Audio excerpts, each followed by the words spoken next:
Renungan Kefas, Kamis 15 Februari 2024. Salam sejahtera Sobat Kefas, Tuhan Yesus begitu baik, sehingga hari ini kita masih diberi kesempatan untuk menikmati firman-Nya.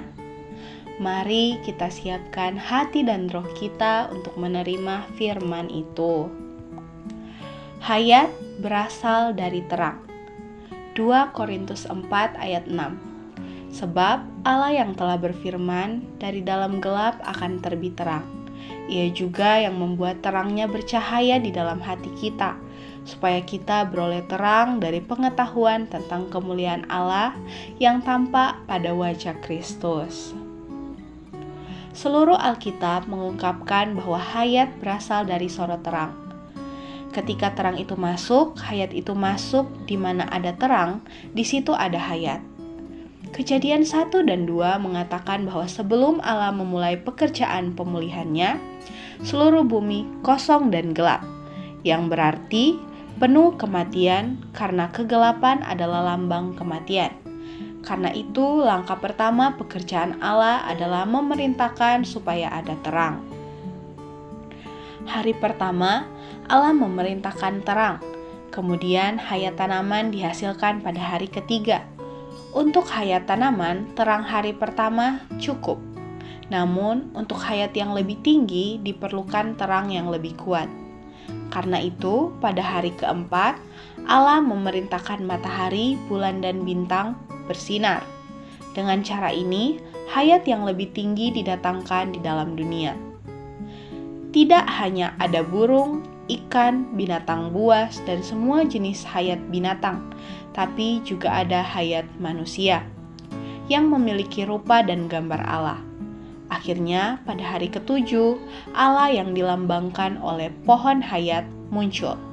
Allah sebagai terang tertinggi membawa hayat tertinggi, yaitu hayat Allah.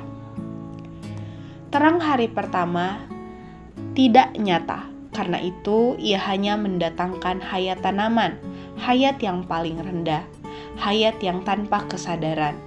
Ini melambangkan sorot terang yang kita terima ketika kita diselamatkan.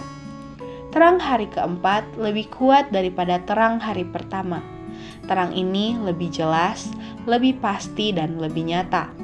Karena itu, terang ini mendatangkan hayat yang lebih tinggi, yaitu hayat binatang, karena terang lebih berbobot dan kuat. Hayat juga lebih berbobot dan lebih kuat, serta lebih tinggi. Terang terus maju, dan seiring dengan itu hayat juga terus maju. Ini melambangkan pengalaman kita seperti yang kita terima melalui terang yang lebih kuat, jelas, pasti, dan lebih nyata dalam diri kita. Terang hari ketujuh merupakan terang tertinggi. Karena itu, terang ini mendatangkan hayat tertinggi, yaitu hayat Allah, yang dilambangkan oleh pohon hayat. Ketika terang mencapai puncak, hayat juga mencapai puncak. Ketika terang menjadi sempurna, hayat juga menjadi sempurna. Karena itu, kalau kita mau mengetahui keadaan hayat seseorang, kita harus melihat bagaimana terang yang ada dalamnya. Dirinya, kita sering berpikir bahwa kalau seorang agak giat, maka hayatnya agak bertumbuh. Atau kalau dia agak lebih saleh, maka hayatnya akan bertambah baik. Konsep seperti ini jelas sama sekali tidak benar. Hayat tidak berada dalam sikap giat manusia, juga tidak dalam kesalehan manusia. Hanya ada satu wilayah dan hanya ada satu sumber hayat, yaitu terang. Hayat berada bersama terang. Hayat juga berasal dari terang. Untuk menentukan apakah seseorang memiliki pertumbuhan dalam hayat, kita harus mengamati keadaan terang yang ia terima dalam dirinya. Jadi, kalau kita mau membantu orang lain untuk bertumbuh dalam hayat, kita harus membantu mereka untuk diterangi. Kalau orang lain dapat menerima penerangan dari kita, orang itu akan dapat bertumbuh dalam hayat. Terang hari ini. Langkah pertama, pekerjaan Allah adalah memerintah supaya ada terang.